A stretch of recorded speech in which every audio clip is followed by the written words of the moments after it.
L'application de la loi numéro 10/010 du 27 avril 2010 relative au marché public, regard critique sur le choix des prestataires. Tel est le thème autour duquel le député national Alphonse Ngoï Kassanji a axé son exposé devant les étudiants de l'Institut supérieur pédagogique et technique de la Kanchi ce samedi 19 mars dans cette conférence débat sur la question des passations des marchés publics et leurs attributions. L'élu de Mboujmaï a indiqué que non seulement ils passent par appel d'offres, mais aussi ces marchés sont attribués en suivant la procédure de gré à gré. La loi prévoit la possibilité de la sous-traitance dans les cadres des marchés publics sous réserve de certaines conditions prévues dans les articles 59 et suivants. Ceci permet de promouvoir les entreprises locales dans l'exécution des projets, a ajouté l'ancien gouverneur du Kassai oriental. Les marchés publics sont passés par appel d'offres. Ils peuvent exceptionnellement, j'insiste, exceptionnellement, être attribués selon la procédure de gré à gré, dans les conditions définies par la présente loi. Quoi entendre par passation des marchés publics, par appel d'offres? L'article 20 répond à cette interrogation. L'appel d'offres est la procédure par laquelle l'autorité contractante choisit, sans négociation avec les candidats, l'offre économiquement la plus avantageuse, évaluée sur la base des critères objectifs préalablement portés à la connaissance des candidats et exprimés en termes monétaires. Disons aussi que la loi a prévu la possibilité d'organiser la sous-traitance dans le cadre des marchés publics sous réserve de certaines conditions prévues par les articles 59 et suivants. Donc par exemple, un marché public qui passe à Kinshasa, un appel d'offres qui passe à Kinshasa, une entreprise de Kinshasa qui gagne le marché, qui arrive pour exécuter des travaux ici. Il doit faire recours à la sous-traitance pour permettre à ce que les entreprises locales se retrouvent. Sinon, ça ne sert à rien de faire étudier les enfants, d'avoir des ingénieurs, des techniciens, les enseignants, techniciens, donc les ingénieurs, techniciens, enseignants, comme vous l'êtes. Si ils ne peuvent pas avoir des travaux à faire. Poursuivant, l'élu de Mboujmaï révèle à l'assistance l'existence de l'autorité de régulation de la sous-traitance dans les secteurs privés. Selon le député national Alphonse Ngoï Kassanji, la création de l'ARSP par les législateurs congolais s'inscrit dans la logique de laisser la chance aux entreprises congolaises l'exécution des projets au détriment de celles des expatriés visiblement sur terrain. Ici, j'aimerais vous informer, pour ceux qui ne le savent pas encore, qu'il existe dans notre pays ce qu'on appelle autorité de régulation de la sous-traitance dans le secteur privé, ARSP, qui est un établissement public régi par la loi numéro 17/001 du 8 février 2017 fixant les règles applicables à la sous-traitance dans le secteur privé et ses mesures d'application. C'est dire ici la volonté du législateur congolais de promouvoir les entreprises des nationaux. Parce que généralement, ce sont les entreprises bien organisées, tenues par les expatriés, qui gagnent des marchés de l'Union européenne, de la Banque mondiale, financés par la Banque mondiale, l'Union européenne, etc. Alors comment est-ce que les entreprises nationaux doivent se retrouver? Voilà pourquoi le législateur a créé donc l'autorité de régulation de la sous-traitance dans les secteurs privés. Est-ce que cette volonté produit des fruits escomptés? c'est cette question qui me plonge directement dans la critique proprement dite. Pour être plus pratique, je vais prendre deux exemples des cas les plus connus. Un au niveau national, un autre au niveau provincial. Au niveau national, je vais revenir sur les révélations troublantes du procès 100 jours, sur la manière dont la société Samibo s'est vue octroyer un marché supplémentaire important de près de 2000 maisons préfabriquées. Une procédure qui a eu lieu sur terrain de visite et par une simple parole du DIRCAP du cabinet du président de la République à l'époque. C'est-à-dire, il va sur le terrain, il dit, ah oui, vous avez, bon, on vous ajoute encore 2000 maisons. C'est en termes de plusieurs millions de dollars. Sans appel d'offres, sans la procédure de gré à gré, et le marché est passé comme ça. Donné à un expatrié. Comme s'il n'existait pas des Congolais qui pouvaient bénéficier de ces marchés-là, de cette faveur-là. Est-ce qu'il n'y avait pas de Congolais capables de réaliser ces ouvrages? La suite, nous la connaissons. La suite est que ces maisons-là, même ici chez nous, est-ce que vous les avez vues? Il y a, je ne sais pas, 3... Hein? Alors que nous sommes la province natale. Hein? Au niveau provincial, je prends le récent dossier sur les 14 millions de dollars que moi j'ai dit dilapidés dans la construction et réhabilitation de quelques infrastructures scolaires et sanitaires ici. Qui a passé l'appel d'offres? Est-ce que vous avez entendu l'appel d'offres ici? On vous dit là-bas, j'ai suivi personnellement le DG de FPI faire un point de presse. Il a appelé tous les journalistes à Kinshasa pour dire qu'il faisait une mise au point par rapport à ce que j'avais dit, qu'il y a les actes de Magoul.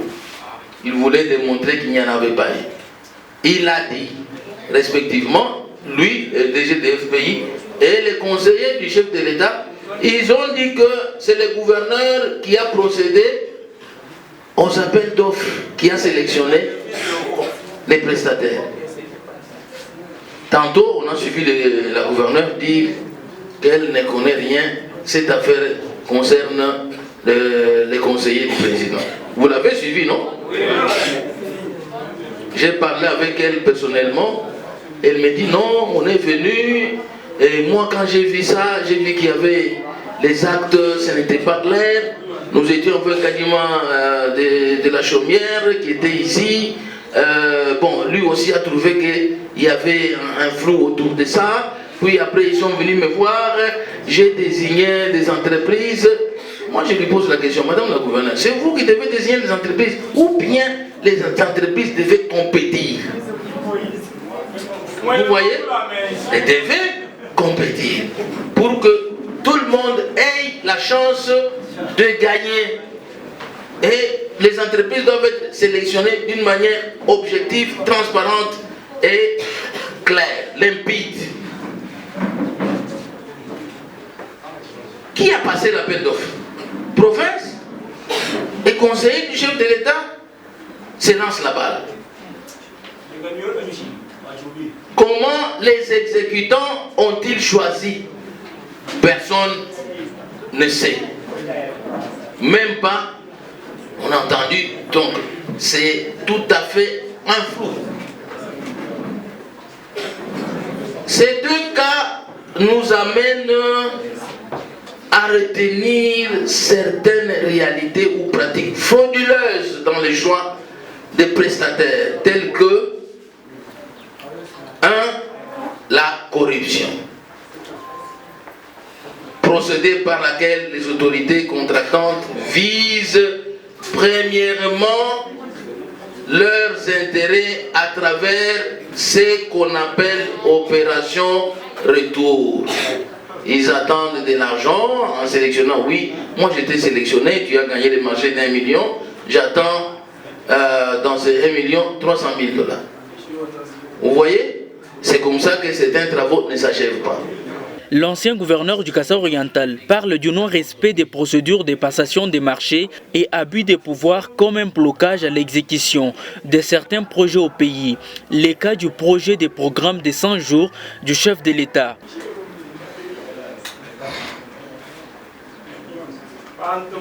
Je vais vous dire une chose. Moi, une fois, j'étais encore en fonction. Bon, pour ceux qui peuvent m'appeler Excellence ou Honorable, c'est la même chose, je reste le gouverneur honoraire toute ma vie. N'hésitez pas à le faire.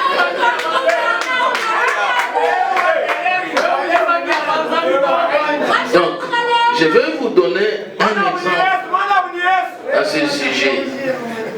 Une fois, nous allons à Kinshasa, on met à notre disposition les équipements médicaux. Le gouvernement central remet aux provinces les équipements médicaux. Qu'est-ce qui se passe? Directement, il y a un transporteur aérien qui voit tous les gouverneurs. Et là, c'est quoi? Il dit, bon, qu'il transporte à 1,7 les kilos.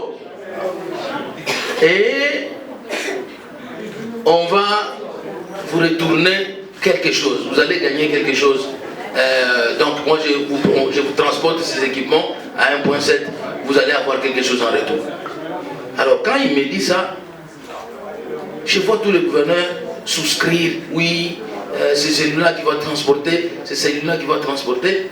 Et moi, je commence d'abord par vérifier les tarifs donc de toutes les compagnies aériennes. Je demande, je me renseigne, celui-là, il faut payer combien? Et je tombe, je me dis, c'est 1,20. Alors, comment est-ce que lui me dit non, 1,7? Moi je lui dis, mais monsieur, les kilos c'est 1,20. Pourquoi moi je vais faire te donner la marchandise pour 1,7? Non, mais tu auras quelque chose en retour. Moi je dis non. C'est quelque chose en retour là que vous voulez me remettre. Est-ce que ça va me ramener à 1,20? Quand je calcule, il n'y en a pas. Moi je dis, pour moi, je ne suis pas d'accord avec cette faveur que vous voulez me faire. Donc c'est au détriment de la province ou de l'entité elle-même que ces gens-là font ces bêtises. Donc on vole l'État dans ce genre de procédures. 2. Abus du pouvoir. Vous verrez dans le cas du procès 100 jours, un dicable du président qui conclut un marché public à la place d'un ministre ou dans les cas des 14 millions, certains conseillers qui apparaissent, qui le font, à la place même des ministres. Vous allez vous étonner qu'on vient détruire les écoles ici, soi-disant qu'on veut en réhabiliter, alors que le ministre sectoriel n'est même pas au courant. Comment est-ce qu'on a commencé à détruire une école sans que le ministre de l'EPST en soit au courant? Et ceux qui se présentent devant, ce sont les conseillers du président de la République. Non, vous êtes conseiller du président, vous n'êtes pas exécutif. Vous n'avez pas un pouvoir d'exécuter les travaux. Seul le gouvernement. Parce que c'est le gouvernement qui sera contrôlé par le Parlement. Le Parlement ne peut pas contrôler la présidence de la République. Non. C'est au-delà de ses compétences. Donc nous contrôlons le gouvernement parce que c'est nous qui avons investi le gouvernement sur base de son programme d'action. Le gouvernement nous a dit qu'il considère autant d'écoles, autant d'hôpitaux, autant de routes. Et nous allons contrôler l'exécution de son programme. On ne contrôle pas la présidence. Mais voilà que les gens se mêlent dedans, que nous ne pouvons pas contrôler. Ça veut dire que ces choses-là se font, il n'y aura pas un contrôle, il n'y aura rien. Ça va être comme ça. Et la population sera dupée. Voilà pourquoi nous devons ouvrir les yeux. Hein? Je trouve que maintenant les gens commencent à... Je ne vois plus la rigueur dans les chefs de la population. Donc ces choses-là se font et les gens applaudissent.